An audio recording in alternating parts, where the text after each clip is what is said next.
in which our protagonists, Anna and Levine, finally meet, and in which one of their tales comes to an end.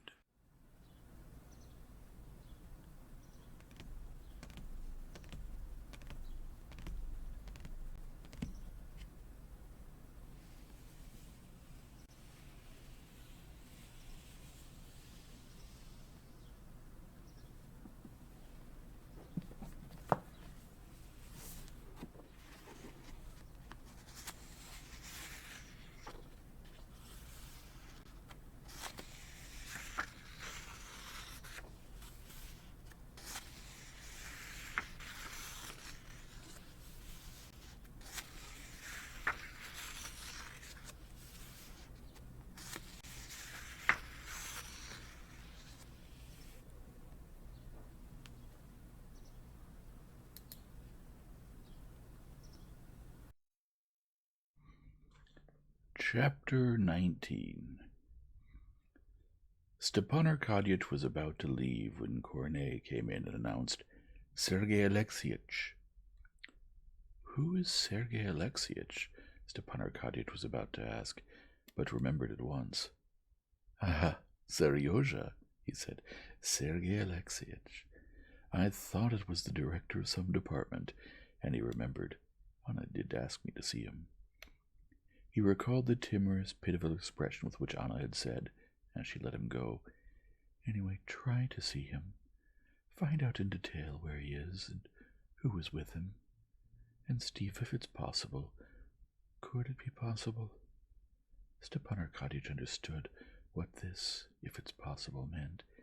If it was possible to arrange the divorce so that the son would go to her.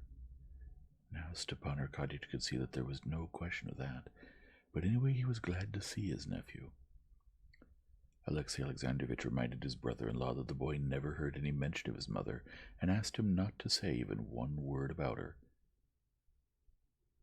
He was very ill after that meeting with his mother, which had not been anticipated, said Alexey Alexandrovich. We even feared for his life, but sensible treatment and sea-bathing in the summer restored him to health, and now, on the doctor's advice, I have sent him to school. Indeed, the influence of his comrades has had a beneficial effect on him, and he is now completely well, and a good student. What a fine fellow he's become. Indeed, no Seryozha, but a full Sergei Alexeyevich, Stepan Arkadyevich said with a smile, looking at the handsome, broadly built boy in a dark blue jacket and long trousers, who briskly and casually strode into the room. The boy had a healthy and cheerful look. He bowed to his uncle as to a stranger, but, recognizing him, blushed and quickly turned away from him as if offended or angered by something. The boy went up to his father and handed him a report of the marks he had received at school. "Well, that's decent enough," said his father. "You may go."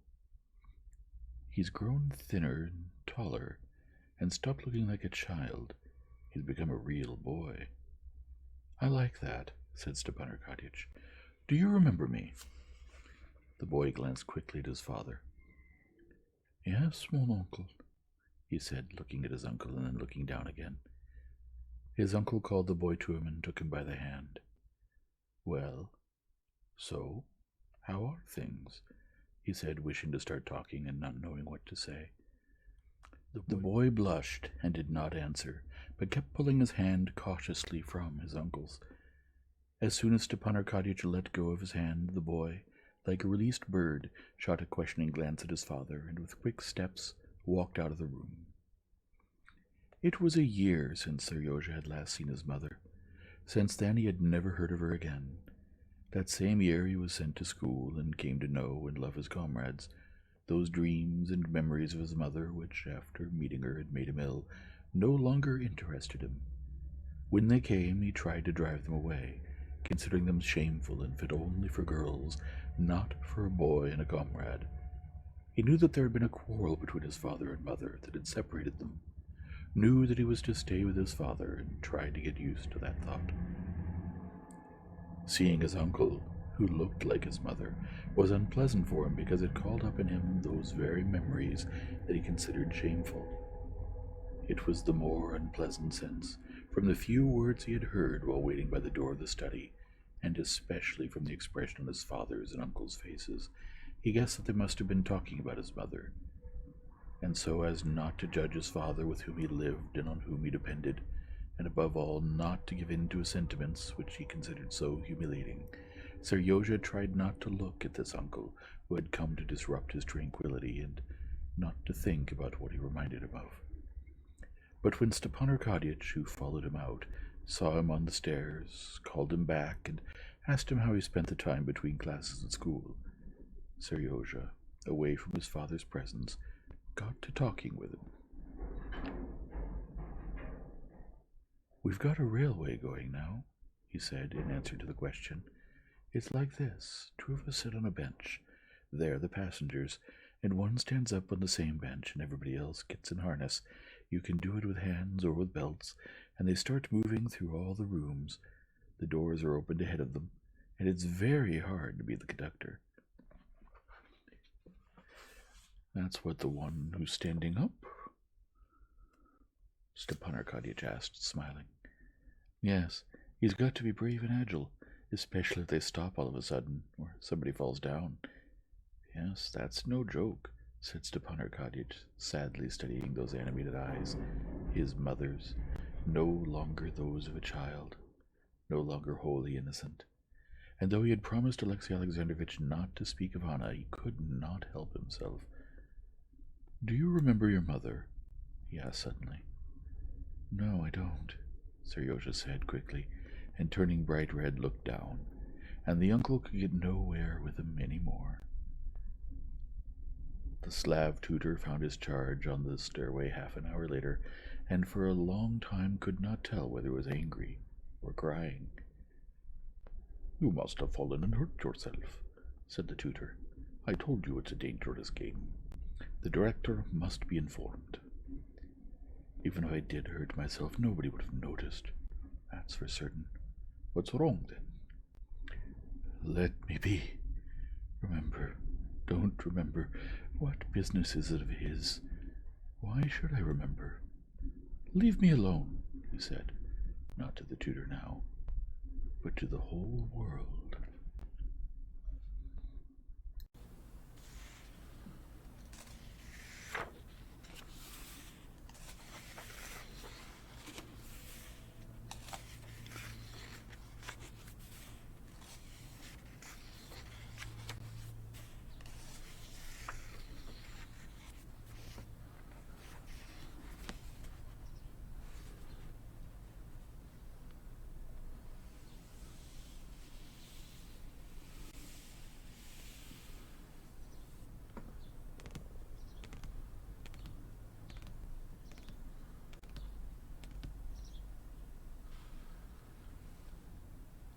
If you enjoy this format, please leave a like and subscribe, and return tomorrow for the next chapter.